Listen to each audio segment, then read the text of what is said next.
Dalam pertemuan kita hari Jumat yang lalu, telah kita pahami setentangan bacaan istiftah wajah tu wajiyah. Kesimpulannya adalah Nabi Sallallahu Alaihi Wasallam beliau membaca dalam salat beliau, salah satu di antara sekian bacaan adalah wajah tu wajiyah. Satu. Yang kedua, kesimpulan wajah tu wajiyah itu bukan sambungan Allahu Akbar kabirah.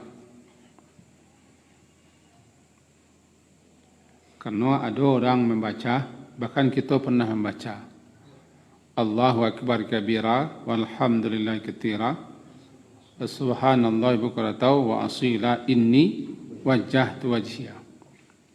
Itu yang pernah kita baca dan pernah diajarkan kepada kita dulu. Wajjahtu wajhiya berdiri sendiri.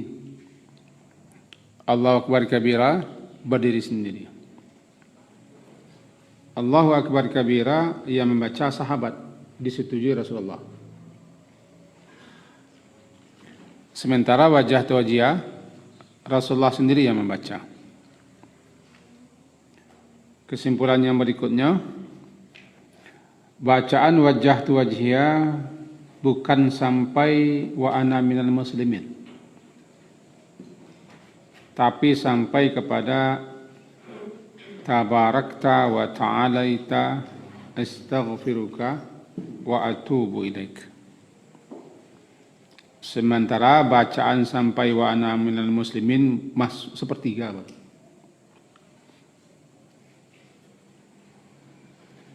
Jadi kalau kita akan baca istiftah wajah itu, tamatkanlah, sampaikanlah ke ujungnya. Karena tidak ada alasan untuk kita potong, kita penggal. Kecuali bagi orang yang terlambat barangkali.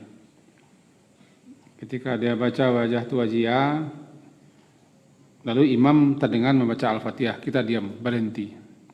Terpotong dia, tidak masalah. Memang ada pendapat yang mengatakan bahwa bacalah wajah tu wajiyah itu sampai wa ana minal muslimin bagi orang masbuk. Karena dia terlambat, maka tetap dianjurkan dia membaca istiftah wajah tu wajiyah sampai wa ana minal muslimin, lalu fokus mendengarkan imam. Itu pendapat sebagaimana tercantum dalam kitab Majmu' Syarah Al-Muhadzab jilid 3. Tapi yang terbaik, tidak ada alasan bagi kita untuk memenggal, memotong sampai wa ana minal muslimin. Nah, malam hari ini kita lanjutkan. Kita telah pahami sampai kepada la syarika lahu wa bidzalika umirtu wa ana minal muslimin. Sambungannya lagi. Barangkali ada yang sudah hafal di kita sambungannya. Ada nala dapet. Ada nala di luar kepala.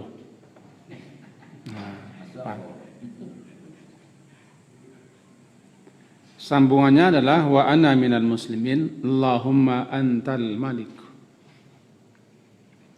la ilaha illa anta anta rabbi wa ana abduk zalamtu nafsi wa antaraftu bi dhanbi faghfir li dhunubi jami'a innahu la yaghfiru dhunuba illa anta. Sampai di situ 2/3 baru.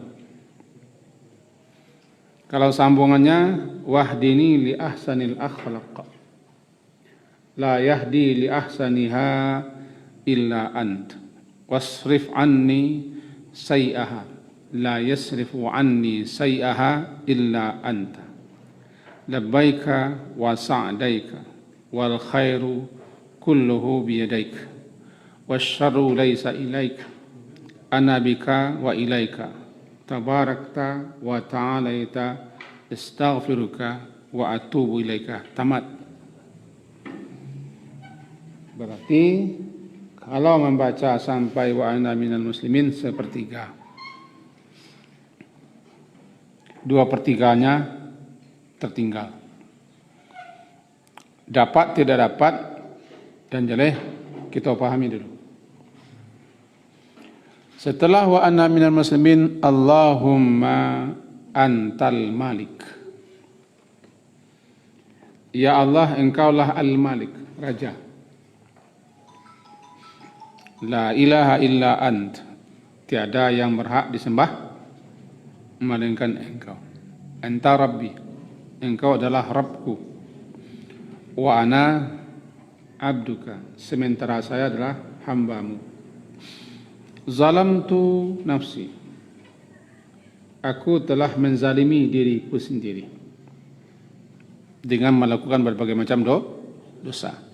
Wa antaraftu bidzambi, dan aku mengakui dosa-dosaku itu. Faghfirli, maka oleh sebab itu ampunilah bagiku dosa-dosaku itu jami'a, semuanya. Innahu, karena sesungguhnya tidak ada yang mengampuni dosa melainkan engkau saja. 2/3. Allahumma antal malik. Allahumma, ya Allah. Begitu terjemahan bahasa kita. Allahumma artinya ya Allah.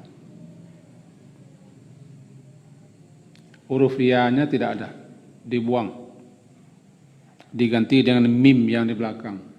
Allahumma. Jadi setelah Allahu ada 2 mim. Lalu diganti dengan tasydid. Allahumma. Mim pertama mim pengganti ya, iwat. Mim yang kedua menunjukkan jamak, banyak. Maka berartilah dia ya Allah. Wahai ya Allah, yang memiliki, yang mempunyai banyak nama-nama. Itu pengertian Allahumma. Maka jika kita membaca doa atau mengucapkan Allahumma, hendaknya kita pahami seperti itu. Ya Allah, wahai Allah, yang memiliki, yang mempunyai banyak nama-nama. Aku memohon meminta kepadamu dengan melalui nama-namamu itu.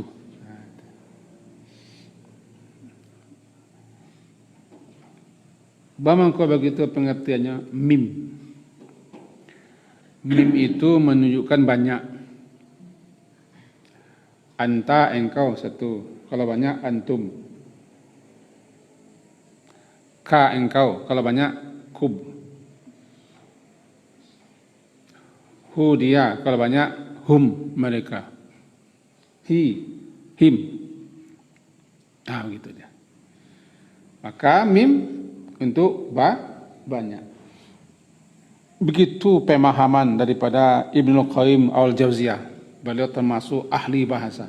Di samping beliau ulama besar yang telah menyusun sekian banyak kitab-kitab, terkenal dengan kealiman dan kefakihan beliau. Beliau menjelaskan seperti itu. Jadi, ya Allah, wahai ya Allah, yang memiliki banyak nama-nama, aku memohon kepadamu melalui nama-namamu yang banyak itu. Cukup dibaca Allahumma. Cuman yang harus kita pahami, Allahumma itu mantun artinya. Mantun, begitu. Begitu pemahaman. Itulah yang membedakan antara Rabbi, Rabbana dengan Allahumma, dengan ilahi. Antal Malik. Engkau adalah Al-Malik. Malik, raja. Bahkan dia adalah raja yang sebenarnya. Al-Malikul Haqq, raja yang sebenarnya.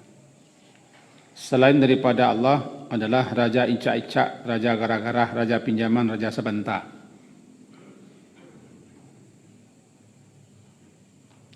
Sebab yang kita raja adalah penguasa. penguasa mutlak, pengendali mutlak, yang menintah, yang melarang, yang memberi, yang mencabut, yang menguasai segala-galanya. Nah, manusia tidak ada yang menguasai segala-galanya. Siapapun yang menjadi raja daripada manusia, dia bukan raja yang hakiki. Dia tidak berkuasa dan tidak menguasai. Menguasai kuuk saya tidak bisa.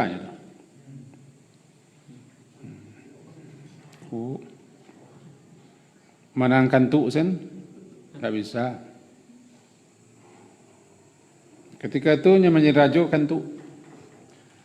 Nah, menjadi raja kebelet. Yang menjadi raja kuuk, yang menjadi raja basit. Yang menjadi raja adalah mato. Kamu.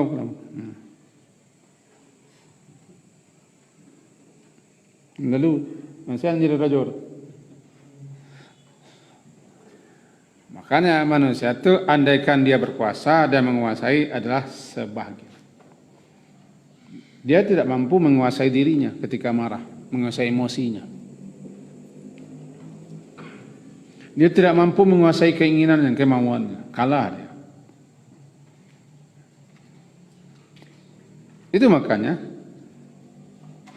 yang raja hakiki adalah penguasa mutlak, yang menguasai dan yang berkuasa, yang mengendalikan,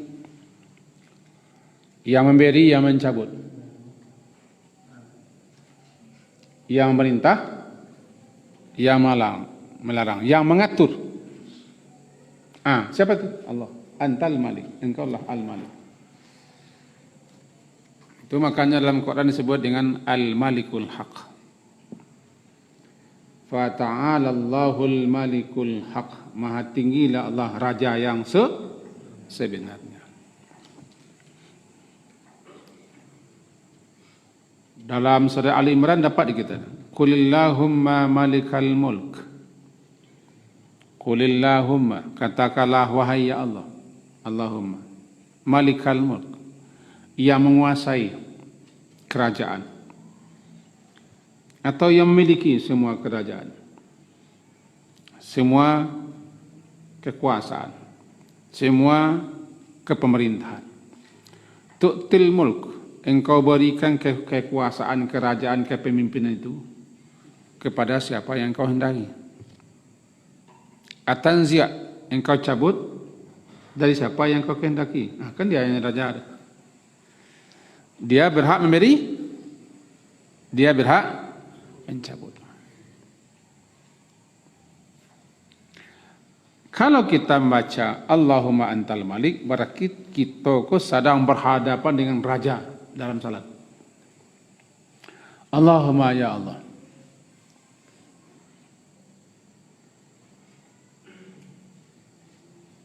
Sedang berhadapan dengan dia. Sehingga kata gantinya bukan kata ganti ketiga, tapi persona kedua, anta. Allahumma anta, berhadapan kan? Orang pertama, orang kedua. Barangkali itu syaratnya. Anta budallah ka'annaka tarah. Engkau sembahlah Allah seakan engkau melihatmu. Engkau melihatnya. Sulit, sangat sulit bagi orang yang makrifahnya tidak sampai ke situ. Bagi kita yang masih awam-awam engkau, alun sampai ke situ lah. Fa illam takun tara fa innahu yaraka. Jika engkau tidak bisa melihatnya dan memang tidak bisa, yakinlah dia pasti melihatmu. Engkau sedang berhadapan dengannya. Buat kalimatnya anta. Allahumma antal malik. Sampai sewa ke siko gua luar biasa gua. Sajak mulo sabar mulo membaca wajah tu le. Kaji kami sesuk sabar mulo. Sabar mulo membaca wajah tu. Aku hadapkan diriku, wajahku, totalitas diri keluar dalam kepada yang telah menjadikan langit dan bumi dan seterusnya. Nah, kini masa Allahumma antal malik. Ya Allah, engkaulah raja. Raja segala-gala. Raja alam semesta, raja alam jagat raya, penguasanya, pengendalinya, pengurusnya, pengaturnya, pemerintahnya, dan seterusnya.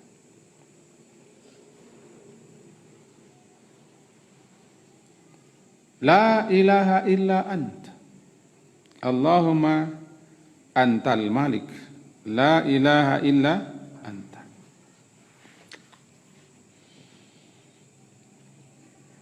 Tiada yang berhak disembah melainkan engkau, karena engkaulah raja.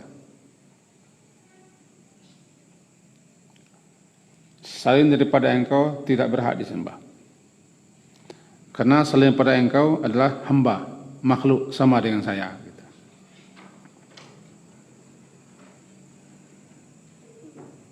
Engkau adalah raja. Tiada yang berhak disembah melainkan engkau saja. Karena selain daripada engkau ya Allah adalah makhluk, hamba. Saya juga makhluk.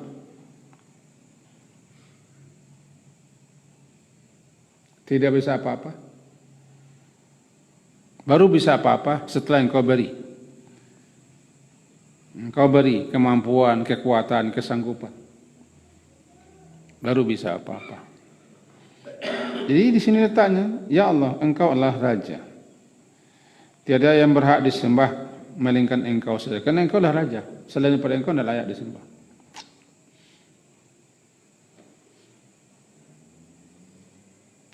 Dan kalimat la ilaha illa anta sudah berulang-ulang berkali-kali.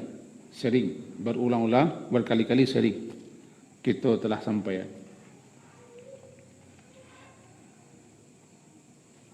Yang inti patinya adalah Iko la ilaha illa anta itu namanya ikrar.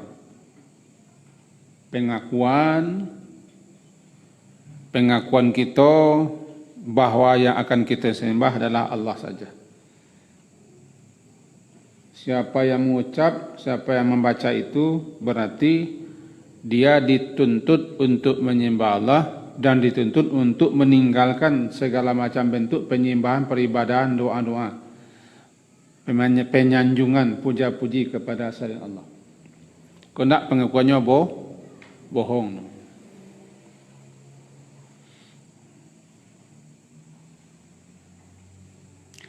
Dan siapa yang mati yakin dia, muta'aqidan, yakin dia, beriktikad, mempunyai iktikad keyakinan yang teguh dia bahwa memang tiada yang berhak disembah melainkan Allah. Fahuwa alladhi mata la yusyrik billahi syai'a. Maka dia berarti adalah orang yang mati dalam keadaan tidak mempersekutukan Allah. Satu saat dia masuk surga. Itu pentingnya la ilaha. Kata para ulama, la ilaha illa anta atau la ilaha illallah itu adalah kalimat penentu di akhir hayat. Kalimat yang akan menentukan setelah kita mati itu kakama, kakasuo atau kakida. Nah, itu yang tidak dibaca oleh Abu Talib. Nabi Muhammad berharap agar paman beliau itu membaca la ilaha illallah. Agar dengan begitu Nabi bisa memberikan syafaatnya. Kata riwayat, hampir-hampir bisa, hampir-hampir mau beliau mengucapkan. Tapi tokoh-tokoh musyrikin Makkah di situ pula. Kuat kiranya bujukan rayuan, pengaruh daripada tokoh-tokoh musyrikin Makkah yang hadir di saat-saat beliau akan meninggal wafat. Sehingga dia tidak mengucapkan ketika di akhir hayatnya kalimat tauhid la ilaha illallah. Nabi Muhammad mengatakan, bacalah, ucapkanlah. Dengan ucapan ini aku bisa, kira-kira begitu.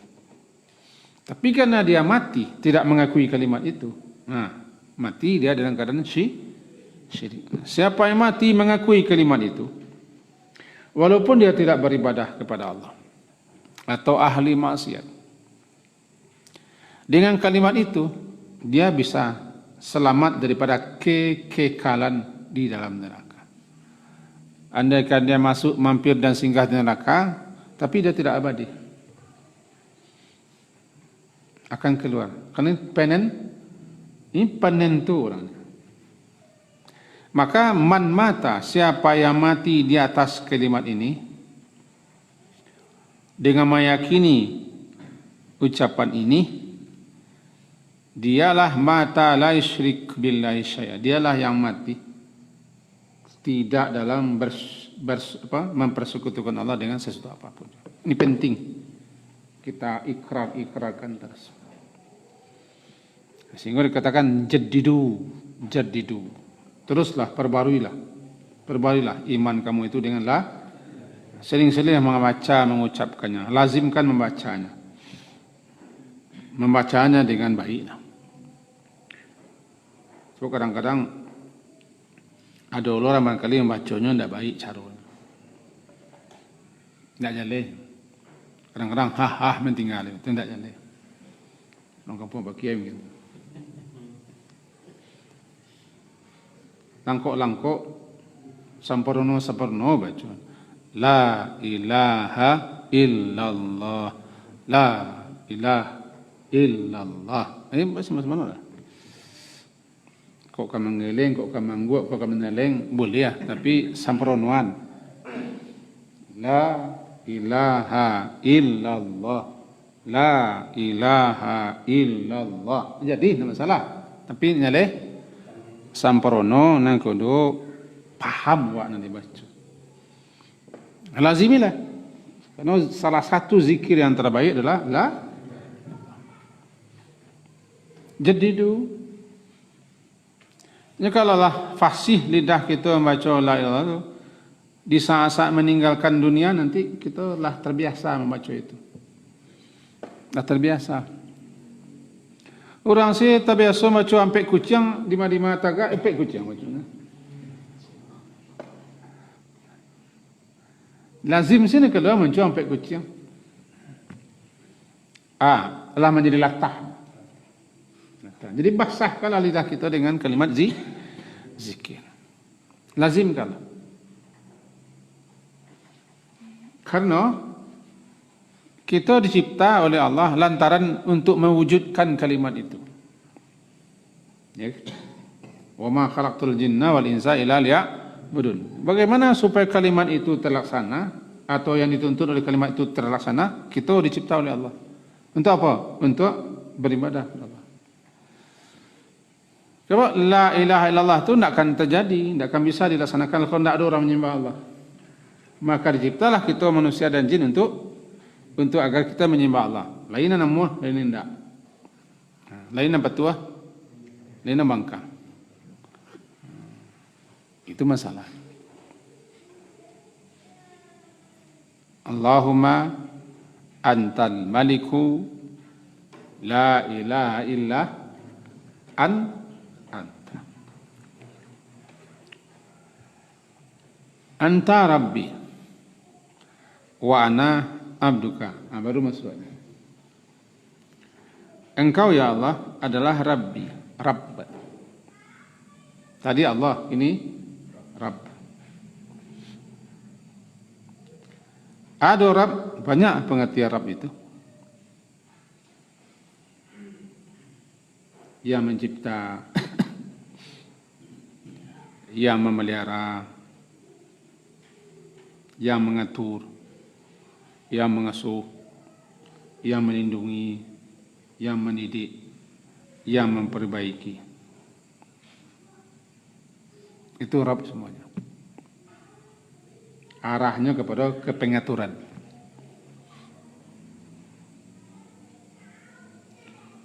Bisa maknanya Rabb itu Al-Malik yang menguasai. Bisa aja mana Sayyid. Sayyid, raja, pemimpin, tokoh. Bisa aja sahib, pemilik. Bisa aja mudabbir, yang mengatur, yang mengendalikan.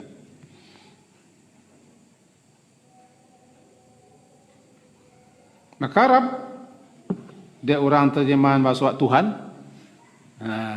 Ilah, Tuhan je, Rabb, Tuhan je. Nah, kita pisahkan. Anan ilah al-ma'bud, yang disembah, yang dibadahi, yang dipuja, yang disanjung, yang diagung-agungkan, yang kepadanya kita berlindung, berserah diri, bertawakal dan bergantung. Itu namanya ilah al-ma'bud, yang disembah. Kalau Rabb yang memelihara, yang mengatur, yang mengurus, yang berkuasa dan yang menguasai alam semesta. Dia adalah Rabbul Alamin. Dialah yang mencipta, yang mengatur, yang mengurus, yang mengendalikan, yang menguasai, yang menjaga, yang memelihara, dan yang mencukupi alam semesta. Engkau adalah Rabbku. Kalau kita baca aku, itu mengisyaratkan kita ku ada yang mengatur, ada yang menjaga, ada yang mengurus, ada yang memelihara, ada yang mencukupi kita. Makanya umumnya doa-doa dalam Quran itu Rabb pangkanya. Sebab berdoa aku kan kita minta dipelihara, minta dijaga, minta dicukupi, minta dilindungi, minta dididik. Sehingga umumnya mestinya Rabb. Rabb, wahai Rabb, wahai yang memeliharaku, yang mengurusiku, yang mencukupiku, yang melindungiku, yang mendidikku, yang mengaturku. Ketika situ kita lari ibadah, ya Rabb, ya Rabb, ya Rabb. Kan dalam hadis Nabi yang terkenal, ada orang yang lari dalam perjalanan, lah lama dalam musafir, dalam safar. Pakailah kumal, rambut kusut masai, badan baju berdebu. Lalu dia mengangkat tangan ke atas, ya Rabb, ya Rabb, ya Rabb. Tidak ya Allah baca, ya Rabb. Karena ketika itu dia butuh kepada pemelihara, pelindung, penjaga, yang mencukupi, yang mengatur. Nah, itu beda ya Allah dengan ya Rabb.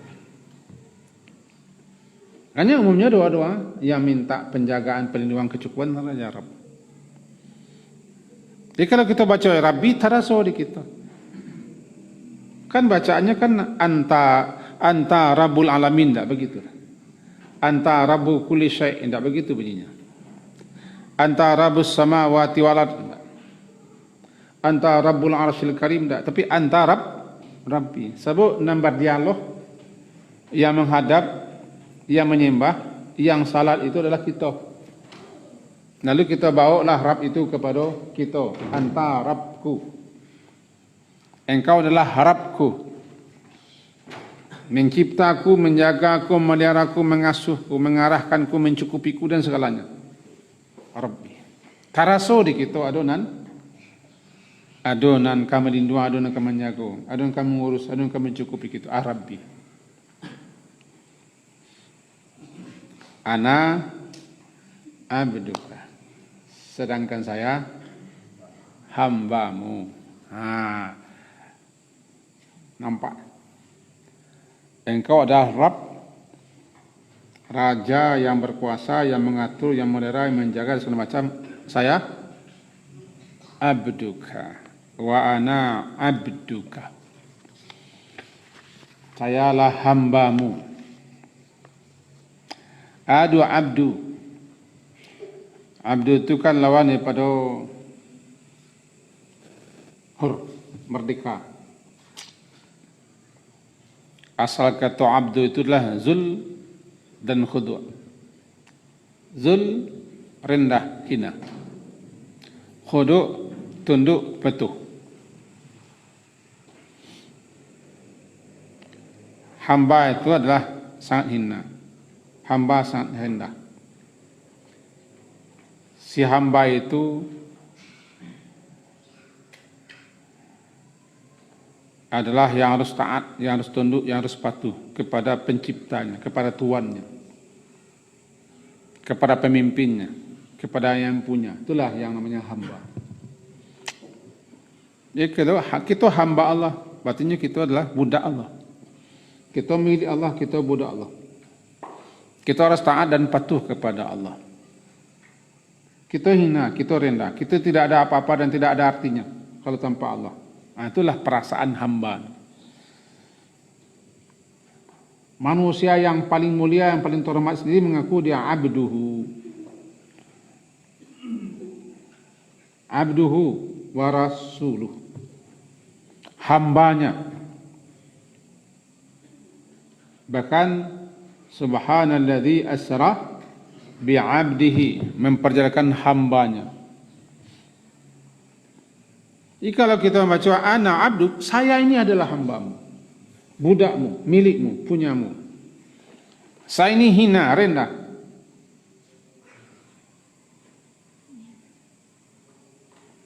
Tidak ada apa-apanya, tidak ada artinya tanpamu. Saya ini patuh, tunduk, taat kepadamu, tidak akan mantah, karena saya adalah hamba. Cuman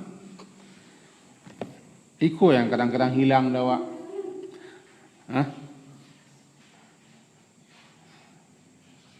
Wak maraso gadang, maraso kuat, maraso baga, maraso hebat, maraso kayo.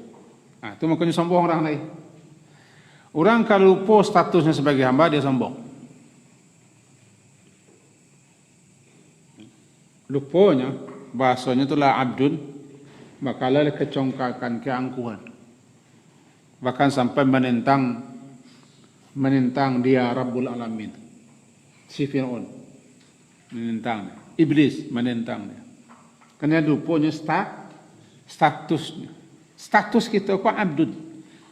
Kita mulia lantaran dimuliakan. Kita kaya lantaran dikayakan. Kita baga, kita kuat, kita berkuasa lantaran diberi kekuasaan.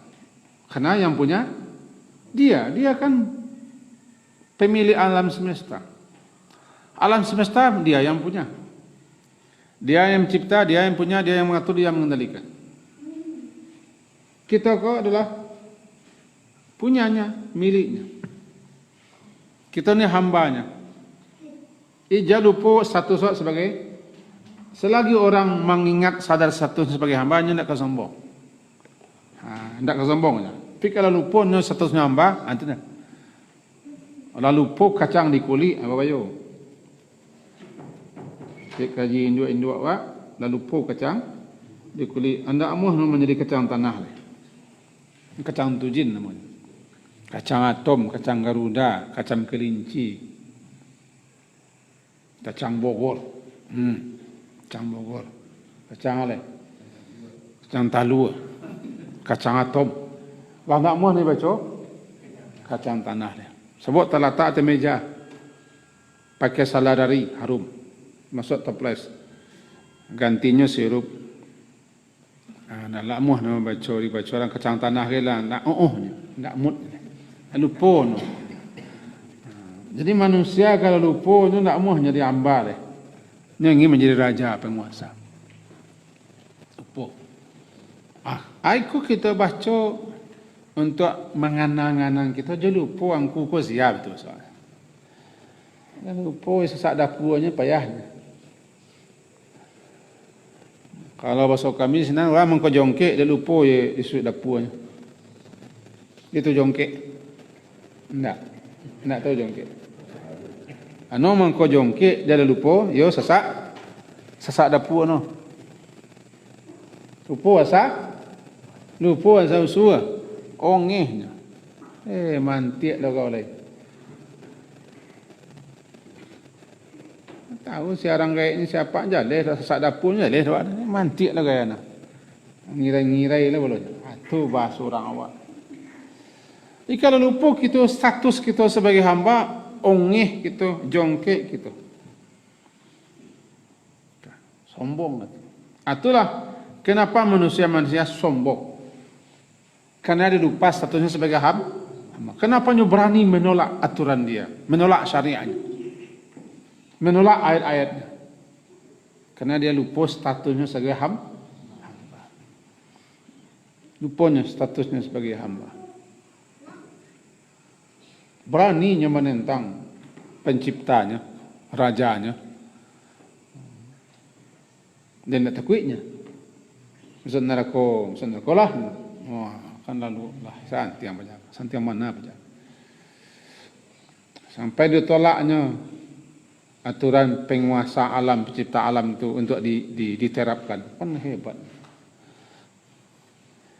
Alun bisa menjalankan, tak talok menjalankan, tak masalah. Tapi menolak aku babayu. Hebat menolak aturan yang berkuasa, raja diraja, pemilik alam semesta. Ana abduka, saya ini hambamu. Anta rabbi ana abduka, saya ini hamba. Hamba yang harus taat, yang harus patuh, yang harus tunduk kepada sang raja. Karena engkau adalah rajaku, rajaku, penguasaku, pengaturku, pengendaliku, pengurusku, pemeliharaku, pelindungku, yang mencukupiku. Aku tanpamu tidak bisa. Anak saya ini hambamu. Itu dia. Wa ana abduka. Ada perpanjang waktu seketik. Menjadi ditampil larang betul-betul sekali. Lazar orang. Betul-betul. Jom kau minta izin. Bantu nak kesalat lo bantu ini. Oh semua kesalat kan. Agak lisah. Kalau kata ni tak kata. Jadi jangan kata lo ke singkong. Ana abduka. Zalamtu nafsi. Sampai sikau kita berhenti. Allahumma antal maliku, la ilaha illa anta rabbi wa ana abduka, zalamtu nafsi. Aku namanya pengakuan dah. Zalamtu nafsi, zulmun, al-jawr. Dan zulmun, kata Ibnul Athir, salah seorang pakar bahasa Arab, merujuk kepada pendapat beliau, diakui kepakarannya oleh para ulama-ulama. Kata beliau, az-zulmu itu al-jawr. Al-jawr itu ketidakadilan dan kesewenang-wenangan. Jawrul sultan, kesewenang-wenang penguasa. Jawr, ketidakadilan, keberlantas anganan. Jawr. Ada 3 pengertian zulm. Yang pertama jawr, ketidakadilan, kesewenang-wenangan. Yang kedua mujawazatul had, melampaui batas. Yang ketiga akhdhu ma laysa lak, mengambil sesuatu yang tidak punyamu. Sewenang-wenang kan? Itu zalim. Lalu kemudian dalam istilahnya nan zalim ko wadu syai' fi ghairi mawdi'ihi, meletakkan sesuatu pada tempat yang bukan sebenarnya. Lalu apa dia makasih? Zalamtu nafsi, aku menzalim diri, aku melakukan dosa-dosa.